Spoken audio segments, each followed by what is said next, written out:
just an all-around normal guy. As a kid I sang, I believe I can fly.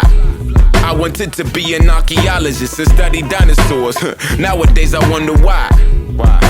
I never took it serious. Maybe cause at 6 years old my strongest trait was fearlessness.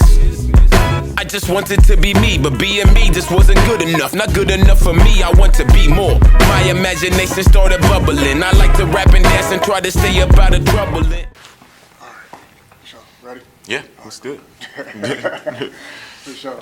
What's up, guys? It's me, David Williams, here with Hawdwerk, one of the hardest working MCs out here in the Inland Empire.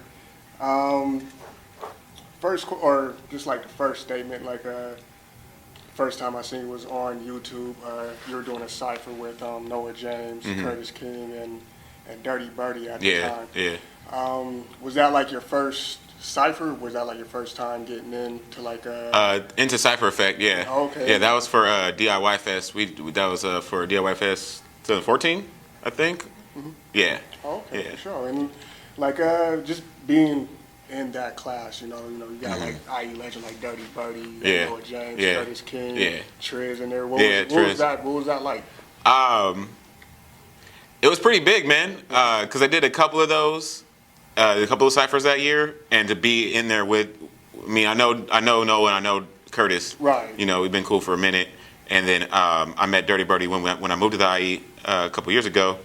To be able to stand with them though, spit bars with them, that's a big platform. So that was big for me, just to be amongst respected people, respected names out here. You came, I think you were the one right after Dirty Birdie too. Yeah, that's what I was like. I was right before and right after, and I was like, man, why would y'all do that to me? Because Dirty Birdie's shit was murder. I was like, Yeah, one of the funniest parts was just seeing your reaction. Oh, okay, yeah. Like, up next to you was like, man.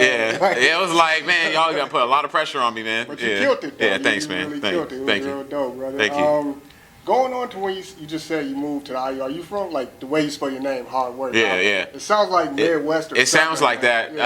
I'm from West Covina, California, man. Okay. So, it's Los Angeles suburb, you know what I mean? Right. But I got my name from the homie who moved out here from Jersey. Oh, okay. So he was kind of the first guy who introduced me to the online battle rap communities and whatnot. So he was going by Conflicts, and he called me Hawdwerk. That was his dub for me, because just for the fact that at the time I was working 2 jobs, going to school, I was on the bus because my car broke down, shit like that. So he was like, man, you're the hardest working person I know. I'm gonna call you Hawdwerk. And he just put that East Coast slang, East Coast, spelling on it, what I mean? Accent, however you want to call it.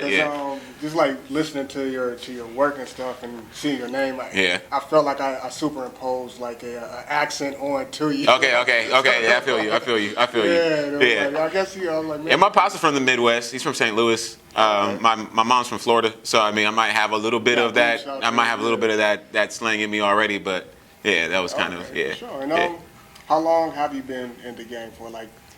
How long have you been making albums and? Since 2009. Okay. Since 2009, I dropped my first project with my producer homie Jansport J. We had a collaborative project called High Power Moves. Okay. So we did that through the blogs, like Two Dope Boys, Kevin Nottingham. We dropped that through that, and then I've been putting out solo projects, completely solo by myself, since 2012. Okay, and a couple of your newest project out right now, I believe it's called. Was it Sick Days or Calling Sick? Calling Sick. Yeah, that was my first. That was my first solo EP. EP. And is there any what's the story behind this EP? What's going into this? Oh well, Calling Sick was kind of just that. I was coming off of Black Balls. That was the second project me and Jansport dropped. So Calling Sick was kind of being developed while we were still in the final phases of that. Yeah. And it was just me wanting to show off that suburban side, that blue collar side of me, and make it a staple of my career, a staple of my brand. So Calling Sick was kind of it's kind of a play off of what we were doing, because it's I'm doing all this type of music with Jansport, so I'm calling Sick from what people might know me from, people might know me for. So I'm calling Sick. This is me, just kind of loose, relaxed, not really worried about too much of the politics and about the game too much. Just this is who I am. It's kind of in that So that chill mode. This is like more of an album, showcasing you as a person instead of just like Yeah, exactly. Trying to bringing that, closing that gap between the artist and the person. Like that was my beginning of me closing that gap. Okay. So that the person and the artist can live together. You know what I'm saying? Yeah. As one, and not just like, oh, this is how he is when he's rapping. Like, no, it's just how I am. Period. Like, you know what I mean? Like, that's the type of career I want to leave behind. You know what I mean? Okay. Kind of legacy I want to leave behind. For sure. And like, is there any tracks on there that stand out or? I don't need much, because that was like the first song that was like, okay, this is the sound of this project. So I don't need much was like my first favorite song of mine. Period. So it was like, yeah. So like the whole album, the rest of the project kind of built it around that song. Okay. Yeah. And then just going into like your body of work and how you create your videos and stuff. Like I noticed like your name's Hawdwerk for a reason, because I was on YouTube. I was seeing you working hard or the hardly working. The going through it, showing you was working at the Vibe bar. Yeah. Best chef at the Vibe. That's what I call myself, man. Even like your video style too. Just where you're going through like your neighborhoods and stuff. Yeah. One is just showing like where you shop at. You like you don't care much to go for like the highest fashion. Just wear what works. That is part of your I'm assuming that's like part of your personality and your life. Yeah, definitely. And coming into the game, is that something that you said you wanted to do from the get-go? You just wanted to put yourself out there, or was it like a happy accident type of deal? I really didn't know what the fuck I was doing at first. Hey, it's true. At first, it was just kind of like I'm just rapping, I'm just rapping. Making that transition, like I was saying, just from working with JanSport, is kind of like, here are some song concepts. Let's write some song concepts. You know what I'm saying? And then for me, I kind of had to take a step back and be like, well, what about my favorite artists? Like, what do I get from them?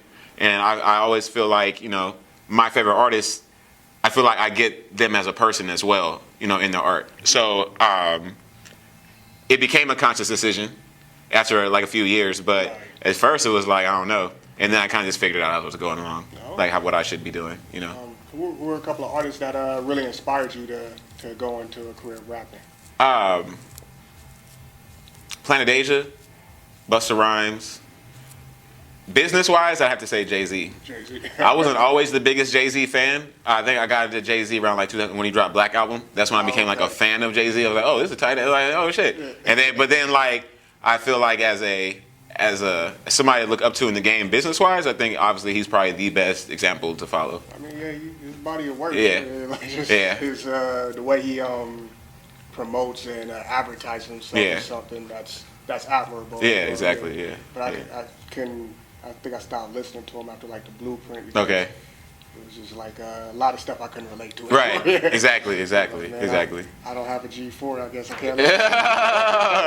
I feel you. But yeah, one of the albums that I could really relate to, and or songs, I believe you dropped it a couple of years ago, and you're about to re-release a video project for it, or a short film for it. Okay. Is that actually Hawdwerk is Mill Potts? Is that what you're talking about? The trigger warning. Trigger warning. Yeah, the trigger warning. So trigger warning is the trailer for my short film / debut album that I'm gonna release. It's new. It's complete. This one's completely new. I re-released Calling Sick. Yeah. Okay. So, but this one, Hawdwerk is Mill Potts, is completely brand new. It's produced by J Business. So trigger warning. Yeah, that's the one. That's the trailer for the film. Yeah. That's yeah. And just looking at the trailer and stuff, it looks like you're about to go into some really deep areas. Yeah. What kind of mind state were you in when you?